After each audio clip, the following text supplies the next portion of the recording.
Welcome to our channel. Today we how to save for retirement with Fidelity, full guide step by step clearly. Start by setting clear retirement goals. Consider when you want to retire and how much you may need. Use Fidelity's retirement planning tools to estimate your savings needs. Explore different account types, such as IRAs or 401(k)s. Choose the right type of account based on your employment situation. If your employer offers a 401(k), take advantage of any matching contributions. Contribute as much as possible to your retirement accounts. Determine a monthly savings amount based on your income and expenses.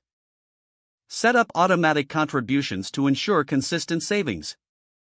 Review your investment options within your retirement accounts. Diversify your portfolio to balance risk and return. Consider age-appropriate asset allocation strategies. Revisit your retirement plan at least once a year. Adjust your contributions or investments as needed based on life changes. Maximize your contributions, especially during your peak earning years.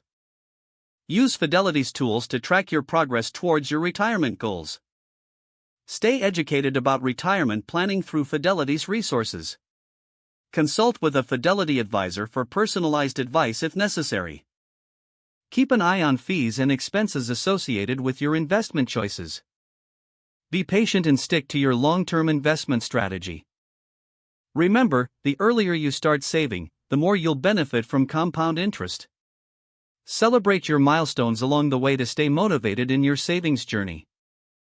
If the page does not load, refresh the browser or try again in a private or incognito window. Make sure you are using the correct email address, then retype it carefully to avoid small typos. If your password is not accepted, use the reset option and create a new strong password you can remember. Check your spam folder for verification or security emails, then complete any requested confirmation steps. Enable two-factor authentication if available to improve account security and reduce unauthorized access risk. After signing in, review your profile details so your contact information and settings are accurate and current. Don't forget to like this video and subscribe to our channel for more step-by-step tech guides.